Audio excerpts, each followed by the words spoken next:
जय हिंद प्यारे बच्चों। आज का हमारा विषय है सामाजिक विज्ञान की नई पुस्तक जो एनसीईआरटी की पुस्तक है, उसका पाठ नंबर 5 और पाठ का नाम है इंडिया अर्थात भारत। ठीक है, आज हम इस पर विस्तार से चर्चा करेंगे।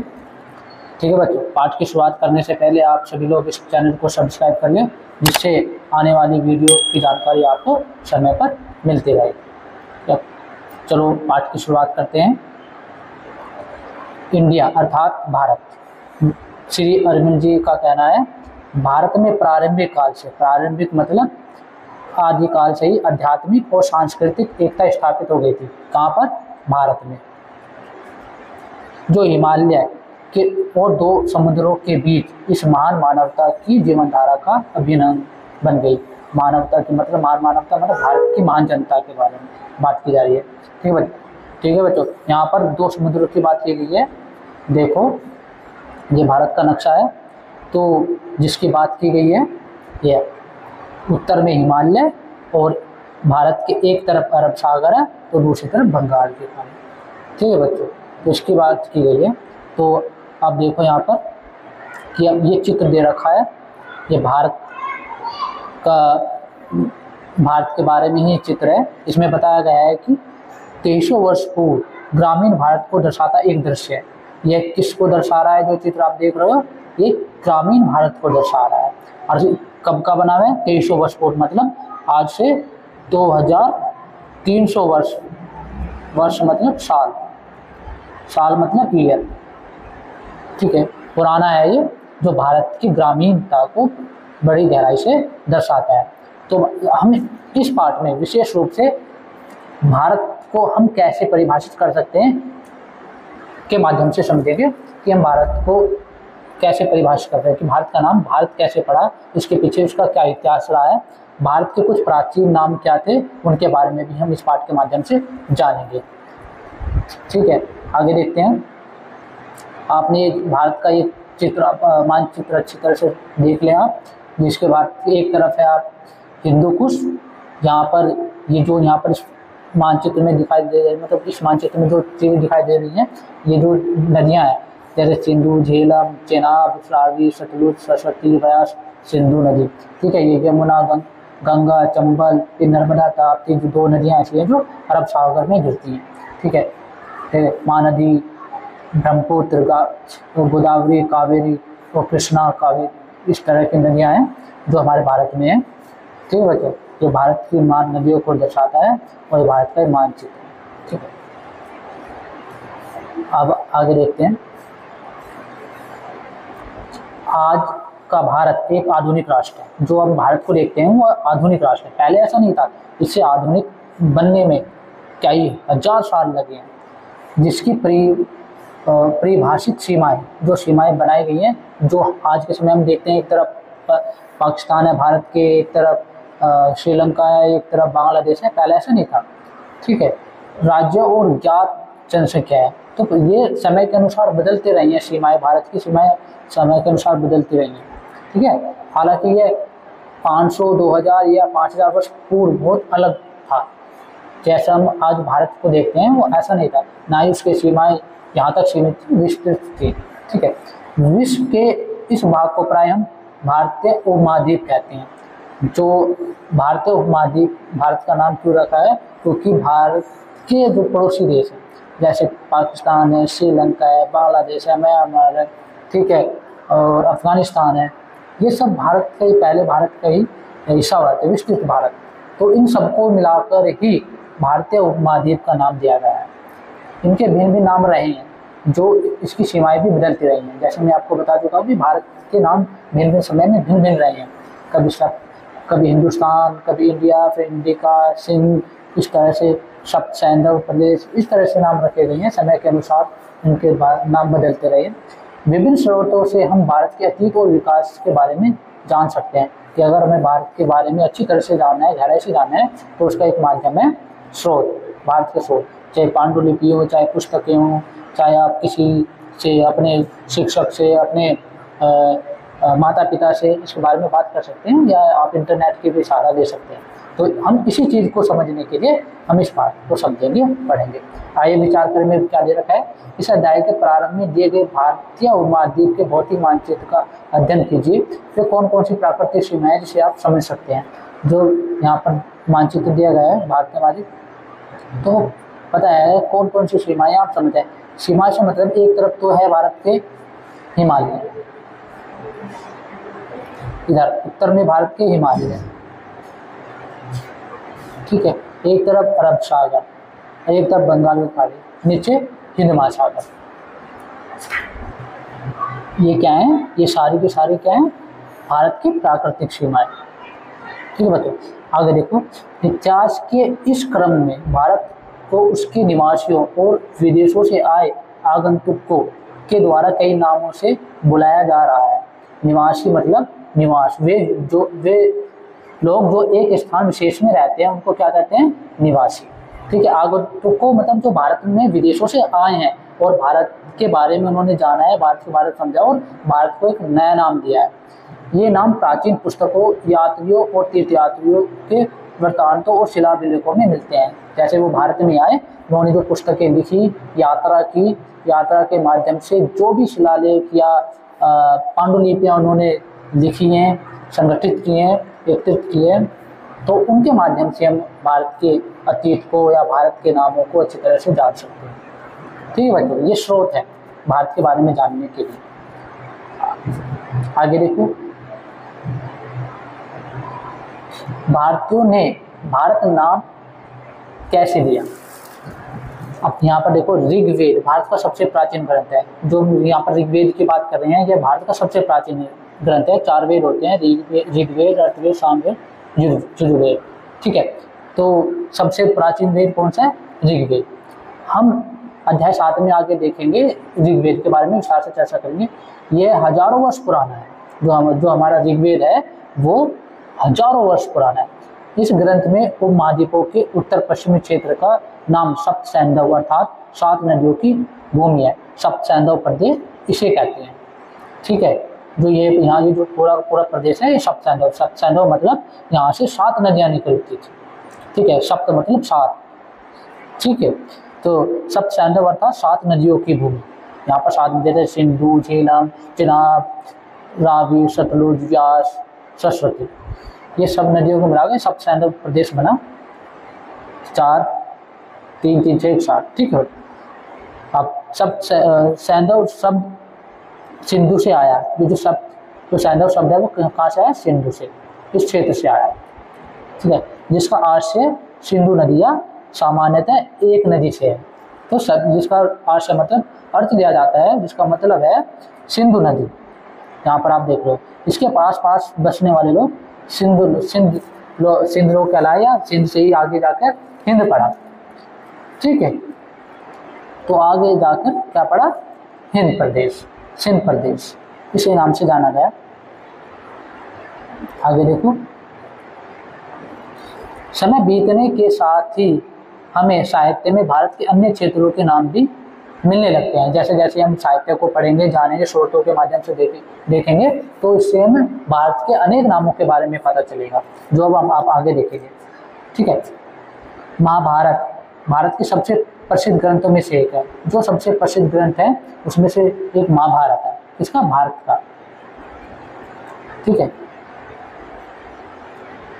इसके बारे में हम हमारी सांस्कृतिक विरासत तथा ज्ञान परंपराएं अध्याय में पढ़ेंगे। जो आगे हम पाठ पढ़ेंगे उसके बारे में हम विस्तार से चर्चा करेंगे इस पर। रोचक बात यह है कि इसमें अनेक क्षेत्रों को सूचीबद्ध किया गया है। इसमें अनेक क्षेत्रों को सूचीबद्ध किया गया है, मतलब अनेक क्षेत्रों का जिक्र किया गया है इसमें, महाभारत में, ठीक है। जैसे काश्मीर, जिसे हम आज का कश्मीर कहते हैं, कुरुक्षेत्र, जिसे हम आज का हरियाणा राज्य कहते हैं, वंग, जिसे हम आज का पश्चिम बंगाल कहते हैं, बंगाल का भाग, ठीक है। प्रज्ञज्योतिषी, इसका हम कुछ असम का भाग लेते हैं। कच्छ मतलब गुजरात का कुछ हिस्सा, और केरल आज का केरल है, इत्यादि है, जिसका जिक्र हमें महाभारत में मिलता है।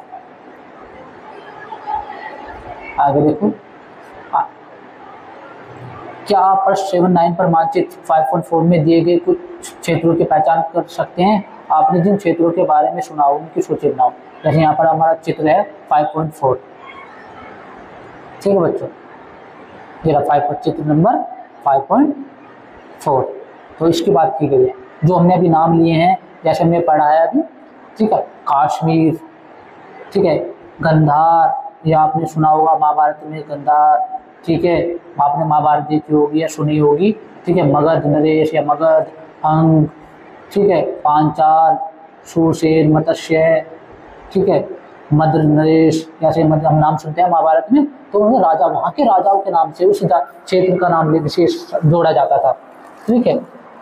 तो ये आपने कौशल, विदर्भ, महाराष्ट्र, ठीक है, इस तरह से द्रविड़, चोल, पांड्य, केरल, ये आपने अवश्य नाम सुना है। किष्किंधा नरेश जिसके नाम सुनते हैं ना, किष्किंधा का नरेश था वो, नरेश मतलब राजा, तो इनके बारे में आपने जरूर सुना होगा, ठीक है। तो इसकी बात की गई है। अगर नहीं सुना तो आप अपने मम्मी पापा से इसके बारे में बात करें, शिक्षकों से पूछे, वो आपको विस्तार से आपको बता देंगे इसके बारे में, ठीक है। वास्तव में हमें कब समूचे भारतीय उपमहाद्वीप के लिए एक नाम मिला? जो हमारा उपमहाद्वीप है, कई देशों को मिलाकर उपमहाद्वीप बोला जाता है, उसका क्या एक नाम कैसे मिला हम उस पर देखेंगे। क्योंकि प्राचीन भारतीय ग्रंथों की तिथि निर्धारित करना कठिन है। जो हमारे भारतीय ग्रंथ हैं जैसे महाभारत, रामायण, इनकी तिथि निर्धारित करना एक हम कठिन कह सकते हैं, क्योंकि एग्जैक्ट डेट नहीं पता है। अतः इस प्रश्न का उत्तर देना आसान नहीं होगा, ठीक है। महाभारत में भारतवर्ष तथा जम्बूद्वीप शब्द का प्रयोग किया गया है भारत के लिए। तो महाभारत में किसका प्रयोग किया गया है भारत के लिए? भारतवर्ष और जम्बूद्वीप।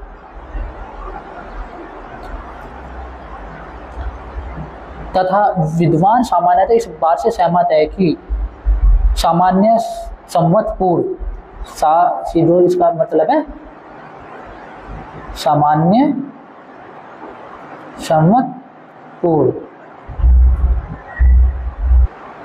सामान्य संवत पूर्व को है ना ईसा पूर्व भी कहा जाता है, लेकिन कुछ समुदाय विशेष व्यक्ति ईसा पूर्व लेना उचित नहीं समझता, ठीक है। जिस कारण से ईसा पूर्व के स्थान पर अधिकतर लोग आज के समय में सामान्य संवत पूर्व इस्तेमाल करते हैं या साधारण युग पूर्व बात करते हैं, कहते हैं। ईसा पूर्व मतलब ईसा मसीह के जन्म से पहले का समय, ईसा पूर्व, बिफोर क्राइस्ट कहते हैं, ठीक है बच्चों। तो वो सामान्य संवत पूर्व की कुछ शताब्दियों में पूर्व से यह महाकाव्य लिखे जाने लगा था, कि जो बात करें जो हमारा महाकाव्य महाभारत वो लिखा जाने लगा था। पहला शब्द भारतवर्ष स्पष्ट रूप से समूचे उपमहाद्वीप के लिए प्रयुक्त हुआ। जो हमने सबसे पहला भारत के लिए जो एक सामान्य शब्द मिला प्रयोग करते हुए भारत के लिए, वो भारतवर्ष मिला। इस ग्रंथ में अनगिनत नदियों और लोगों के नाम सम्मिलित हैं। भारतवर्ष से आशय है भारत के देश से।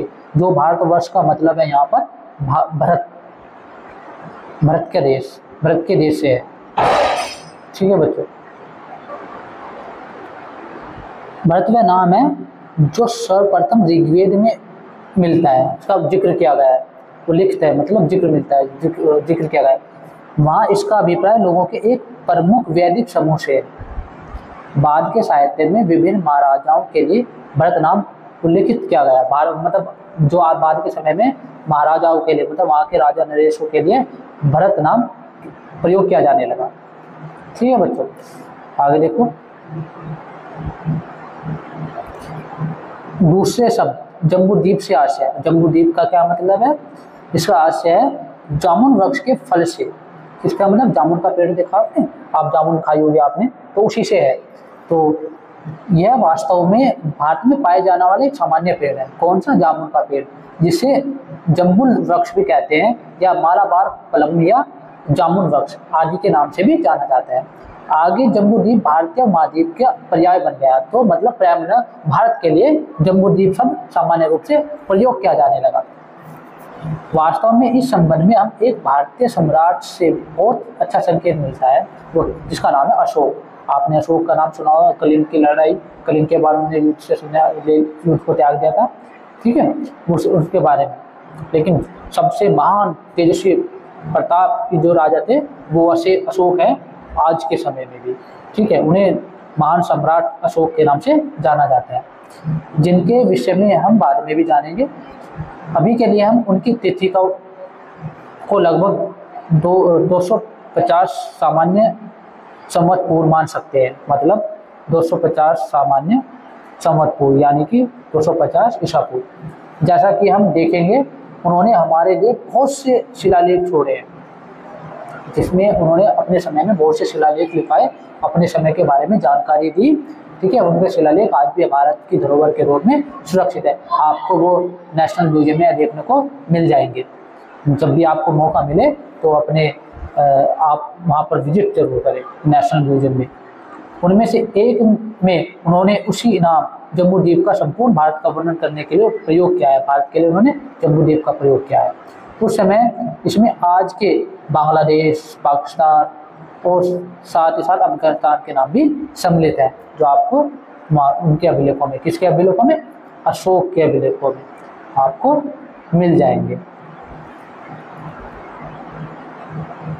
ये भारत का प्राकृतिक नक्शा है, ठीक है। आगे देखो,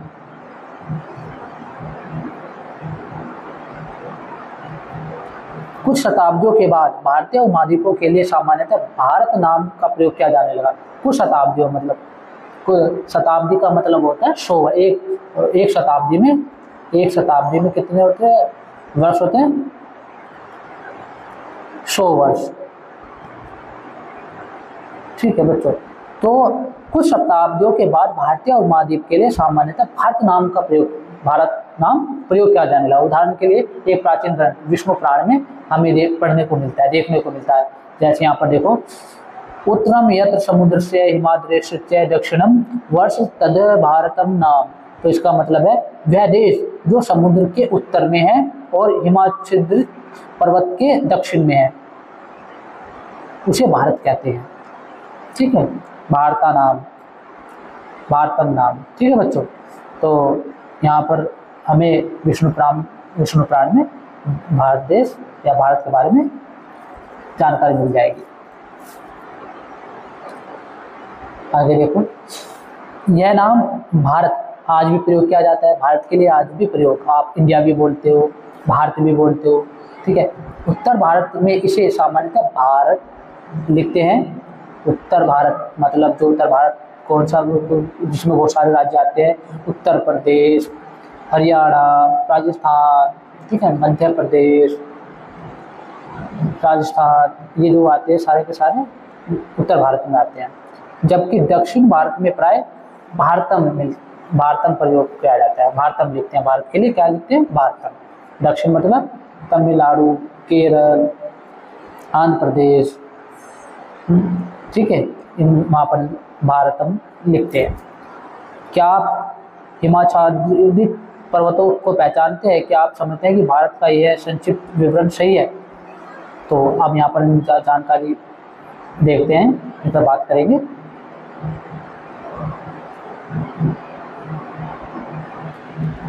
हिमाच्छादित पर्वत से मतलब है यहाँ पर वे पर्वत होते हैं जिनकी चोटियाँ बर्फ की मोटी परत से ढकी होती है, और ये पर्वत अक्सर ऊंचाई पर स्थित होते हैं जहाँ तापमान बहुत कम होता है। तापमान कम होने का मतलब 0 डिग्री होता है, और जिसकी वजह से वहाँ पर हमेशा बर्फ जमी रहती है। हिमाच्छादित पर्वत दुनिया भर में पाए जाते हैं, और विशेष रूप से ये उच्च अक्षांशों, ऊंचाइयों पर मिलते हैं, ऊंचाई के क्षेत्र पर मिलते हैं। अब जैसे कि भारत में हिमालय, भारत में क्या है? हिमालय, ठीक है। हिमालय विश्व की सबसे ऊंची पर्वत श्रृंखला है। जो हिमालय है सबसे विश्व की ऊंची पर्वत श्रृंखला है, जिसमें माउंट एवरेस्ट जैसी ऊंची चोटियां भी देखी जा सकती है। यह एशिया के 5 देशों भारत, नेपाल, भूटान, चीन और पाकिस्तान में फैला हुआ है, ठीक है बच्चों। ये आपके लिए नई जानकारी थी, इसे ध्यान से रखना। आगे देखो, यह जानना रोचक है कि भारत के लिए देश के विभिन्न भागों ने एक समान परिभाषा को अपनाया। उदाहरण के लिए 2000 वर्ष पूर्व प्राचीन तमिल साहित्य की एक कविता में एक ऐसे राजा की प्रशंसा की है जिसका नाम दक्षिण में केप कुमारी से उत्तर में महान पर्वत तक, पूर्व के महासागर से पश्चिम के महासागर तक जाना जाता है। यह सामान्य जानकारी के रूप में आपको मिल जाएगा। उत्तर में महान पर्वत को अब आप पहचान सकते हैं, जिसकी जानकारी मैंने दी, हिमालय। और केप कुमारी की पहचान करने में भी कठिनाई नहीं होनी चाहिए। इस तरह प्रतीत होता है कि प्राचीन भारतीय अपने भूगोल को अच्छी तरह से जानते थे। यहाँ पर एक शब्द आया है बच्चों, केप कुमारी। तो केप कुमारी से यहाँ पर मतलब है कि कन्याकुमारी से, ठीक है, जो भारत के तमिलनाडु राज्य के दक्षिण सिरे पर स्थित है, और जहाँ पर आप अरब सागर, बंगाल की खाड़ी और हिंद महासागर का संगम देख सकते हैं। संगम मतलब मिलन देख सकते हैं। अब मैं आपको बता देता हूँ मानचित्र के माध्यम से। आपको यहाँ पर ये मानचित्र दिखाई दे रहा होगा आपको। तो यहाँ पर कन्याकुमारी है, ठीक है। तो यहाँ पर अरब सागर का संगम, बंगाल की खाड़ी का संगम और नीचे हिंद महासागर का संगम आपको मिल जाएगा, तीनों, ठीक है। यहाँ पर इसके बारे में बात की गई है, केप कुमारी, ठीक है बच्चों। आगे देखो, भारतीय संविधान जो सर्वप्रथम अंग्रेजी में लिखा गया था की शुरुआत में इंडिया, भारत के लिए क्या प्रयोग किया गया, इंडिया। दैट इज भारत वाक्यांश का प्रयोग किया गया है। इंडिया मतलब भारत है, भारत से है। संविधान के हिंदी अनुवाद में भी वही भारत अर्थात इंडिया को उल्लेखित किया गया है, मतलब लिखा गया है, ठीक है। इंडिया ही भारत है और भारत ही इंडिया है। अब संविधान होता क्या है बच्चों? संविधान होता है किसी देश की आधारभूत सिद्धांतों और कानूनों को बताने वाला प्रलेख। उसमें लिखा होता है कि किस देश का शासन कैसे चलेगा, वो संविधान के माध्यम से चलेगा। तो भारतीय संविधान 1950 में लागू हुआ। भारतीय संविधान कब लागू हुआ? 1950 में। और इसका अध्ययन आप कक्षा 7 में करेंगे, विस्तार से पढ़ेंगे। 1950 में ये लागू हुआ था भारतीय संविधान, ठीक है। आगे देखो,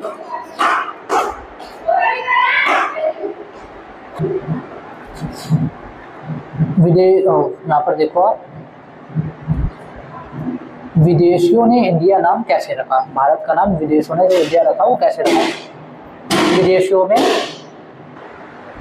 सर्वप्रथम प्राचीन ईरान, फारस के निवासियों ने भारत का उल्लेख किया है, ठीक है। 6ठी शताब्दी सामान्य संवत पूर्व एक फारसी सम्राट ने सैन्य अभियान आरंभ किया, एक फारसी सम्राट ने, और सिंधु नदी के क्षेत्र से सिंधु कहा जाता था पर नियंत्रण कर लिया। अतः यह नियंत्रण मतलब अपना अधिकार कर लिया आक्रमण करके। अतः यहाँ कोई आश्चर्य नहीं है कि अपने प्रारंभिक लेखों और शिलालेखों में फारसियों ने भारत को हिंदू से निर्दिष्ट किया है, मतलब नाम से पुकारा है। भारत को पहले क्या था, हिंदू या हिंदू के नाम से जाना है, जो उनकी भाषा में सिंधु का रूपांतरण है। वो सिंधु का रूपांतरण वो हिंदू बोलते थे, हिंदी हिंदू, ठीक है। तो ये ध्यान रखने वाली बात है कि जो प्राचीन फारस में हिंदू पूर्णतः एक भौगोलिक शब्द है, ना कि एक देश का नाम है। ये भौगोलिक शब्द से लिया गया है कि वहाँ पे सिंधु नदी के आसपास रहने वाले लोग या एक क्षेत्र जो वहाँ पर रहते हैं। यहाँ इसे धर्म मतलब हिंदू धर्म से संदर्भित ना किया जाए, ये किसी हिंदू धर्म से जोड़ा ना जाए कि वहाँ से हिंदू धर्म का नाम पड़ा। ये एक क्षेत्र विशेष के लिए प्रयोग किया गया था, हिंदू या हिंदू, ठीक है। कहाँ पर मिलता है? ईरानियों ने, फारस में। इन्हीं फारसी स्रोतों के आधार पर प्राचीन यूनानियों ने इस भाग को इंडियो अर्थात इंडी के नाम दिया। किसने? प्राचीन यूनानियों ने भारत का क्या नाम दिया? इंडोई और या इंडी के, ठीक है, नाम दिया। इन्होंने हिंदू शब्द के पहले अक्षर हा को हटा दिया क्योंकि यह अक्षर यूनानी भाषा में नहीं है, ठीक है बच्चों। तो हा अक्षर को उन्होंने हटा दिया ईरानियों ने क्योंकि वहाँ पर उनकी वर्णमाला में यह अक्षर नहीं है, ठीक है। आगे देखो, अब यहाँ पर आपको दिखाया गया सिंधु से हिंदू बना, हिंदू से इंडोई या इंडिके बना। ठीक है, प्राचीन चीनियों ने भी भारत से संपर्क स्थापित किया। विभिन्न ग्रंथों में इन्होंने इंडिया का उल्लेख किया है, अपने ग्रंथों में उन्होंने इंडिया का भी जिक्र किया है। पहले ये क्या उल्लेख किया है, यंतु या येंदु से किया था। यह शब्द भी बोलते हैं सिंधु से ही आया है, जैसे सिंधु, हिंदू, इंदु, येंदु, ये सब वहां से आए हैं। ठीक है बच्चों, आगे आपको यहाँ पर ये जो दे रखा है, ये संघ और उसका राज्य क्षेत्र भारत को बताया गया है। यहाँ पर संघ जो भारत है, भारत अर्थात इंडिया राज्यों का एक संघ है। ठीक है, यह आपको संविधान के प्रथम पृष्ठ में मिल जाएगा।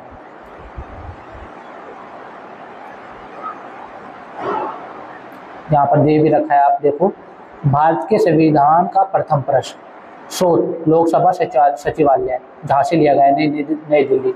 ठीक है, हिंदी प्रतिलिपि में प्रबंधक भारत सरकार, फोटो लिथो मुद्रालय था, नई दिल्ली द्वारा निर्मित की गई है ये, जो जहाँ से चित्र लिया गया है, फोटो लिया गया है। ठीक, आगे देखो, ध्यान रखें, ज्वानजेंग, पूर्व में इसे वेनसांग उच्चारित किया जाता था, ने 7वीं सामान्य संवत में चीन से भारत की यात्रा की। कब से? सामान्य संवत कब? 7वें। फिर उन्होंने भारत के कई भागों में भ्रमण किया, विद्वानों से मिले, बौद्ध ग्रंथों को एकत्रित किया और 17 वर्ष बाद चीन वापस लौटे। वो 17 वर्ष तक भारत में रहे, भारत के महान ग्रंथों का अध्ययन करते रहे, विद्वानों से मिलते रहे, भारत के जगह जगह जाकर भारत का भ्रमण करते रहे, भारत की संस्कृति, भारत की विरासत को समझते रहे। और उन्होंने संस्कृत से चीनी भाषा में उन पांडुलिपियों का अनुवाद किया। फिर उन्होंने क्या, जो भारतीय संस्कृत में जो महान ग्रंथ लिखे गए हमारे, उनका चीनी भाषा में, अपनी भाषा में उनको पांडुलिपि में अनुवाद किया, जो भी अपने साथ ले चले गए। ठीक है, आगे आने वाली शताब्दियों में कई अन्य चीनी विद्वानों ने भी भारत का भ्रमण किया, इनसे प्रभावित होकर, और लोगों ने भी भारत के बारे में जानने के लिए समय समय पर भारत का भ्रमण किया। एक अन्य चीनी शब्द चेंजू को सिंधु से लिया गया था, परंतु इस शब्द को स्वर्ग तुल्य स्वामी के रूप में भी समझा जा सकता है। यह बताता है कि चीनियों का बुद्ध की भूमि के रूप में भारत के प्रति कितना सम्मान था, कि स्वर्ग तुल्य भूमि कौन सी? भारत की भूमि, जहाँ पर बुद्ध का जन्म हुआ, महान बुद्ध का। ठीक है, चीनियों ने, और तो वो भारत के प्रति कितना सम्मान रखते हैं, इसके बारे में भी हम देख सकते हैं, समझ सकते हैं। आगे देखो, आप संभवतः हाल के परिभाषिक शब्द हिंदुस्तान से भी भली भांति परिचित हो गए, और भारत के लिए हिंदुस्तान में भी प्रयोग किया जाता है, और हिंदुस्तान भी कहते हैं भारत को। ठीक है, अतः आप यह नहीं जानते होंगे कि यह सब आज से 18 वर्ष पूर्व सर्वप्रथम एक फारसी शिलालेख में प्रयोग किया गया था। जो हम हिंदुस्तान शब्द बोलते हैं, वो आज से लगभग 1800 वर्ष पूर्व पहले प्रयोग किया गया था एक फारसी शिलालेख में। ठीक है, बाद में भारत पर आक्रमण करने वालों ने भारतीय उपमहाद्वीप को वर्णित करने के लिए इसी शब्द का प्रयोग किया, कि भारत में अनेक लोगों ने आक्रमण किया, तो भारत में आक्रमण करने के लिए लोगों ने किस शब्द का प्रयोग करने लगे भारत के लिए? फिर वो हिंदुस्तान शब्द प्रयोग करने लगे। अब यहाँ पर दिया गया है कि आइए पता लगाएं कि क्या आप भारत के लिए प्रयुक्त भिन्न भिन्न नामों से इस तालिका को पूर्ण कर सकते हैं। चलो इस तालिका को पूर्ण करते हैं। फारसी जो भारत के लिए शब्द प्रयोग करते हैं वो हिंदुस्तान,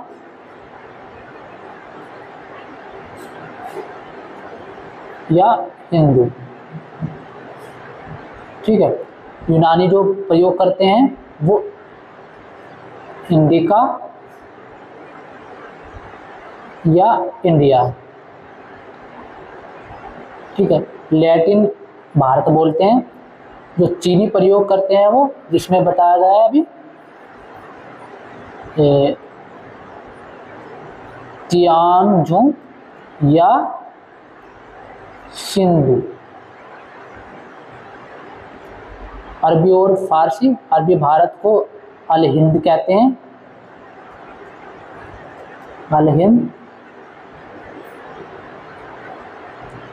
ठीक है, या हिंद भी बोल देते हैं। ठीक है, अंग्रेज इंडिया बोलते हैं और फ्रेंच इंडे बोलते हैं। ठीक है, उम्मीद है आपको ये बात समझ में आ गई होगी। आगे बढ़ने से पहले इसमें बताया कि भारत एक प्राचीन भूमि है, सदियों पुरानी, जिसके इतिहास के क्रम में कई नाम दिए गए, भारत के कई नाम दिए गए, इंडिया, जम्बूद्वीप, भारतवर्ष, ठीक है, हिंदुस्तान, हिंद, ऐसे काफी नामों से जाना गया। प्राचीन भारतीयों द्वारा दिए गए नामों में जम्बूद्वीप भी है, भारत भी सम्मिलित है। बाद के समय में भारत शब्द अधिक प्रचलित हुआ, जो आज भी हम भारत को इंडिया को भारत कहते हैं। अधिकांश भारतीय भाषाओं में यही नाम मिलता है। कौन सा नाम? भारत। अधिकांश साहित्यों में भारत के लिए भारतीय प्रयोग किया जाता है। ठीक है, हमारे देश के लिए भारत आने वाले विदेशी आक्रमणों और आक्रमणकारियों ने भारत के लिए सिंधु नदी आधारित नामों को अपनाया। इसके पश्चात इंडोई तथा अन्यत्र इंडिया जैसे नाम बने। अब ये प्रश्न और क्रियाकलाप है, अब यहाँ पर देखते हैं। मुझे उम्मीद है कि आपको ये पाठ अच्छी तरह से समझ में आ गया होगा। आप इसके उत्तर भी आसानी से समझकर दे सकते हैं। ठीक है, अध्याय के आरंभ में दिए गए उदाहरण का क्या अर्थ है, चर्चा कीजिए। जो उदाहरण दिए गए भारत को परिभाषित कीजिए। ठीक है, वहाँ पर उदाहरण दिए गए हैं, भारत को हम कैसे परिभाषित कर सकते हैं। भारत के नाम पे भारतीय इतिहास को पढ़ेंगे, जानेंगे। ठीक है, स्रोतों के माध्यम से हमने भारत के इतिहास को समझा, जाना, भारत नाम कैसे पढ़ा। ठीक है, भारत को अनेक कालों में अनेक समय में अलग अलग नाम से जाना गया। ठीक है, इसमें मानचित्रों के माध्यम से भी समझाया गया, प्राकृतिक मानचित्रों के माध्यम से भी समझाया गया। तो कई उदाहरण दिए गए हैं। ठीक है, सही अथवा गलत की पहचान कीजिए। अब हम यहाँ पर पहला ऑप्शन वो प्रश्न देखते हैं। ठीक है बच्चों, ऋग्वेद में भारत के संपूर्ण भूगोल का वर्णन किया गया नहीं, ये गलत है। इसमें क्या किया गया? ऋग्वेद में भारत के संपूर्ण भूगोल का विस्तृत वर्णन तो नहीं मिलता, लेकिन इसके विभिन्न सूक्तों में उस समय के भौगोलिक क्षेत्र, नदियां, पर्वत और जनजातियों का उल्लेख अवश्य मिलता है। ठीक है, हम कह सकते हैं कि ऋग्वेद में पूरे भारतीय उपमहाद्वीप का विस्तृत भौगोलिक वर्णन नहीं है, लेकिन उस समय के उत्तर पश्चिमी भारत और उसके आसपास के क्षेत्रों की भौगोलिक और सांस्कृतिक जानकारियां में अवश्य महाभारत से मिलती है। ठीक है, दूसरा ऑप्शन है विष्णु पुराण में संपूर्ण उपमहाद्वीप का वर्णन किया गया है। हाँ बिल्कुल, ये सही है कि विष्णु पुराण में भारतीय उपमहाद्वीप के भूगोल का काफी विस्तार से वर्णन मिलता है। इस पुराण में न केवल भारत बल्कि पूरी पृथ्वी और उसके विभिन्न भूगोलों का या भूभागों का विस्तार वर्णन किया गया है। इसमें विशेष रूप से भारत के संदर्भ में विशेष रूप से जम्बूद्वीप की अवधारणा का उल्लेख किया गया है, जिसमें भारत को भारतवर्ष के नाम से वर्णित किया गया है, बताया गया है। ठीक है, ये सही है। तीसरा देखो, अशोक के समय जम्बूद्वीप में आज का भारत, अफगानिस्तान के कुछ क्षेत्र, बंगाल और पाकिस्तान शामिल थे। बिल्कुल सही है, ये सही है। भारत में कश्मीर, कच्छ और केरल समेत कई क्षेत्रों को सूचित किया गया है, ये भी बिल्कुल सही है। ठीक है, क्योंकि महाभारत में कश्मीर, कच्छ और केरल का संदर्भ प्रत्यक्ष रूप से आपको मिल जाएगा। भौगोलिक सांस्कृतिक रूप से इसमें जिक्र किया गया है। हालांकि इन क्षेत्रों के आधिकारिक नामों से हम जानते हैं आज के समय में, जैसे पहले हम कश्मीर, अब से हम कश्मीर कहते हैं, पहले कश्मीर बोलते थे उस समय। ठीक है, कच्छ को गुजरात का कुछ विशेष क्षेत्र और केरल को केरल कहते हैं। ठीक है, ये आपको महाभारत में जिक्र मिल जाएगा। अगला देखो, हिंदुस्तान शब्द का प्रयोग 2000 वर्ष पूर्व में ही पहले सर्वप्रथम एक यूनानी शिलालेख में मिलता है, ये गलत है। यहाँ पर 1800 वर्ष पूर्व हिंदुस्तान का प्रयोग फारसी अभिलेखों में, शिलालेखों में मिलता है। ठीक है, तो प्राचीन फारसी में हिंदू शब्द का उपयोग हिंदू धर्म के लिए किया जाता था, गलत। ये हिंदू धर्म के लिए नहीं, हिंदू विशेष क्षेत्रों, सिंध नदी के आसपास का क्षेत्र था।